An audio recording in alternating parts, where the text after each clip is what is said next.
First time ನನ್ನ ಈ 45 ವರ್ಷ ವಿಧಾನ ಪರಿಷತ್ತಿನ ಸದಸ್ಯತ್ವದಲ್ಲಿ ಪೊಲೀಸ್ ಕಮಿಷನರ್ನ ದೊಡ್ಡ ದೊಡ್ಡ ಆಫೀಸರ್ನ ಸಸ್ಪೆಂಡ್ ಮಾಡಿದ್ದು ಇದು ಮೊದಲನೇ ಸರಿ.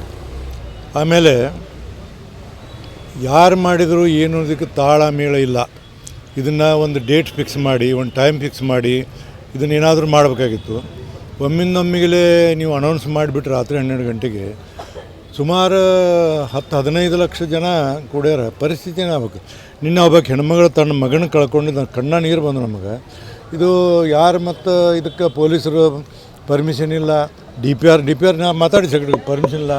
ಹಿಂಗೆ ಇಲ್ಲಿಗಲ್ ಮಾಡೋದ್ರಿಂದ ಇವತ್ತೇನು ಸರ್ಕಾರ ಮಾಡಿದೆ ನಾನು ಅದನ್ನು ಅಪ್ರಿಷಿಯೇಟ್ ಮಾಡ್ತೀನಿ. ಶಿಕ್ಷೆ ಅನ್ನೋದು ಬೇಕು ತಪ್ಪು ಮಾಡಿದವ್ರಿಗೆ. ಮತ್ತು ಸರ್ಕಾರ ಇದ್ರ ಬಗ್ಗೆ ಲಕ್ಷ್ಯ ಕೊಡಬೇಕಾಗಿತ್ತು.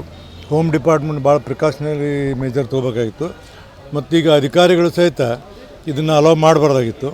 ಒಮ್ಮಿಂದೊಮ್ಮೆಲೆ ಅನೌನ್ಸ್ ಮಾಡಿದೆ. ಏನು ಧರ್ಮಶಾಲೆ ಅಲ್ಲ ಸರ್ಕಾರ, ಅದು ಬೆಂಗಳೂರು. ಇಡೀ ದೇಶದಲ್ಲೇ ಒಂದು ಭಾಳ ಕೆಟ್ಟ ಮೆಸೇಜ್ ಇವತ್ತು ಬೆಂಗಳೂರಿಗೆ ಹೋಯಿತು. 11 ಮಂದಿ ಅಂತಾರೆ, ಇನ್ನೂ 7 ಮಂದಿ ಏನು ಹೇಳಕ್ಕೆ ಬರೋದಿಲ್ಲ.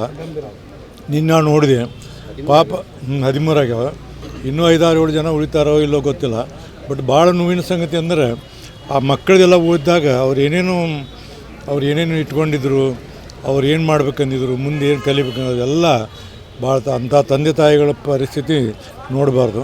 ಇದೊಂದು ಭಾಳ ಅನಾಹುತವಾದದ್ದು. ಮತ್ತು ಇಂಥದ್ದು ಯಾವಾಗೂ ಆಗಿದ್ದಿಲ್ಲ ಕರ್ನಾಟಕದಲ್ಲಿ. ಇಂಥ ಇನ್ಸಿಡೆಂಟು 45 ವರ್ಷ ನಾನು ಇದರಲ್ಲಿ ಯಾವಾಗ ಆಗಿದ್ದಿಲ್ಲ.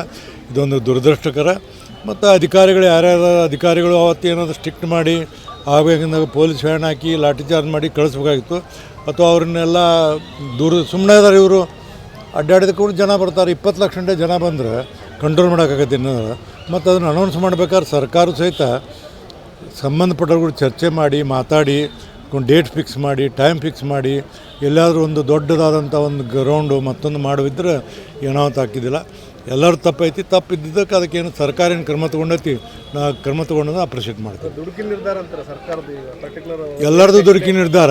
ಫಸ್ಟ್ ಟೈಮ್ ನನ್ನ ಈ 45 ವರ್ಷ ವಿಧಾನ ಪರಿಷತ್ತಿನ ಸದಸ್ಯತ್ವದಲ್ಲಿ ಪೊಲೀಸ್ ಕಮಿಷನರ್ನ ದೊಡ್ಡ ದೊಡ್ಡ ಆಫೀಸರ್ನ ಸಸ್ಪೆಂಡ್ ಮಾಡಿದ್ದು ಇದು ಮೊದಲನೇ ಸರಿ. ಆಮೇಲೆ ಯಾರು ಮಾಡಿದರೂ ಏನು ಇದಕ್ಕೆ ತಾಳ ಮೇಳ ಇಲ್ಲ. ಇದನ್ನು ಒಂದು ಡೇಟ್ ಫಿಕ್ಸ್ ಮಾಡಿ, ಒಂದು ಟೈಮ್ ಫಿಕ್ಸ್ ಮಾಡಿ ಇದನ್ನೇನಾದರೂ ಮಾಡಬೇಕಾಗಿತ್ತು. ಒಮ್ಮಿಂದೊಮ್ಮಿಗಲೇ ನೀವು ಅನೌನ್ಸ್ ಮಾಡಿಬಿಟ್ಟು ರಾತ್ರಿ 12 ಗಂಟೆಗೆ ಸುಮಾರು 10-15 ಲಕ್ಷ ಜನ ಕೂಡ್ಯಾರ. ಪರಿಸ್ಥಿತಿ ಏನಾಗಬೇಕು? ನಿನ್ನೆ ಒಬ್ಬ ಹೆಣ್ಮಗಳು ತನ್ನ ಮಗನ ಕಳ್ಕೊಂಡಿದ್ದ, ಕಣ್ಣ ನೀರು ಬಂದು ನಮಗೆ. ಇದು ಯಾರು ಮತ್ತು ಇದಕ್ಕೆ ಪೊಲೀಸರು ಪರ್ಮಿಷನ್ ಇಲ್ಲ, ಡಿ ಪಿ ಆರ್ ಮಾತಾಡಿ ಸೆಕ್ರೆಟರಿ ಪರ್ಮಿಷನ್ ಇಲ್ಲ.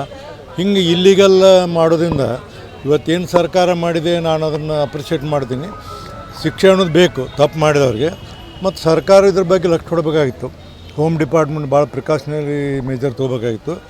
ಮತ್ತೀಗ ಅಧಿಕಾರಿಗಳು ಸಹಿತ ಇದನ್ನು ಅಲೋ ಮಾಡಬಾರ್ದಾಗಿತ್ತು. ಒಮ್ಮಿಂದೊಮ್ಮೆಲೆ ಅನೌನ್ಸ್ ಮಾಡಿದೆ. ಏನು ಧರ್ಮಶಾಲೆ ಅಲ್ಲ ಸರ್ಕಾರ, ಅದು ಬೆಂಗಳೂರು.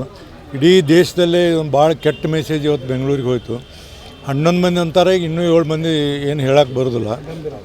ನಿನ್ನ ನಾನು ನೋಡಿದೆ ಪಾಪ 13 ಆಗ್ಯಾವ. ಇನ್ನೂ 5-6-7 ಜನ ಉಳಿತಾರೋ ಇಲ್ಲೋ ಗೊತ್ತಿಲ್ಲ. ಬಟ್ ಭಾಳ ನೋವಿನ ಸಂಗತಿ ಅಂದರೆ ಆ ಮಕ್ಕಳಿಗೆಲ್ಲ ಓದಿದಾಗ ಅವ್ರು ಏನೇನು ಇಟ್ಕೊಂಡಿದ್ರು, ಅವ್ರು ಏನು ಮಾಡ್ಬೇಕಂದಿದ್ರು, ಮುಂದೆ ಏನು ಕಲಿಬೇಕನ್ನೋದು ಎಲ್ಲ ಭಾಳ ಅಂಥ ತಂದೆ ತಾಯಿಗಳ ಪರಿಸ್ಥಿತಿ ನೋಡಬಾರ್ದು. ಇದೊಂದು ಭಾಳ ಅನಾಹುತವಾದದ್ದು. ಮತ್ತು ಇಂಥದ್ದು ಯಾವಾಗೂ ಆಗಿದ್ದಿಲ್ಲ ಕರ್ನಾಟಕದಲ್ಲಿ. ಇಂಥ ಇನ್ಸಿಡೆಂಟು 45 ವರ್ಷ ನಾನು ಇದರಲ್ಲಿ ಯಾವಾಗ ಆಗಿದ್ದಿಲ್ಲ. ಇದೊಂದು ದುರದೃಷ್ಟಕರ. ಮತ್ತು ಅಧಿಕಾರಿಗಳು ಯಾರ್ಯಾರು ಅಧಿಕಾರಿಗಳು ಅವತ್ತು ಏನಾದರೂ ಸ್ಟ್ರಿಕ್ಟ್ ಮಾಡಿ ಆಗಬೇಕಂದಾಗ ಪೊಲೀಸ್ ವ್ಯಾನ್ ಹಾಕಿ ಲಾಠಿ ಚಾರ್ಜ್ ಮಾಡಿ ಕಳಿಸ್ಬೇಕಾಗಿತ್ತು. ಅಥವಾ ಅವ್ರನ್ನೆಲ್ಲ ಸುಮ್ಮನೆ ಇದ್ದಾರೆ ಇವರು. ಅಡ್ಡಾಡಿದ ಕೂಡ ಜನ ಬರ್ತಾರೆ. 20 ಲಕ್ಷ ಗಂಟೆ ಜನ ಬಂದರೆ ಕಂಟ್ರೋಲ್ ಮಾಡೋಕ್ಕಾಗತ್ತೆ ಇನ್ನೋದು. ಮತ್ತು ಅದನ್ನು ಅನೌನ್ಸ್ ಮಾಡ್ಬೇಕಾದ್ರೆ ಸರ್ಕಾರ ಸಹಿತ ಸಂಬಂಧಪಟ್ಟವ್ರು ಚರ್ಚೆ ಮಾಡಿ ಮಾತಾಡಿ ಒಂದು ಡೇಟ್ ಫಿಕ್ಸ್ ಮಾಡಿ, ಟೈಮ್ ಫಿಕ್ಸ್ ಮಾಡಿ, ಎಲ್ಲಾದರೂ ಒಂದು ದೊಡ್ಡದಾದಂಥ ಒಂದು ಗ್ರೌಂಡು ಮತ್ತೊಂದು ಮಾಡಿದ್ರೆ ಏನಾವತ್ತು ಹಾಕಿದ್ದಿಲ್ಲ.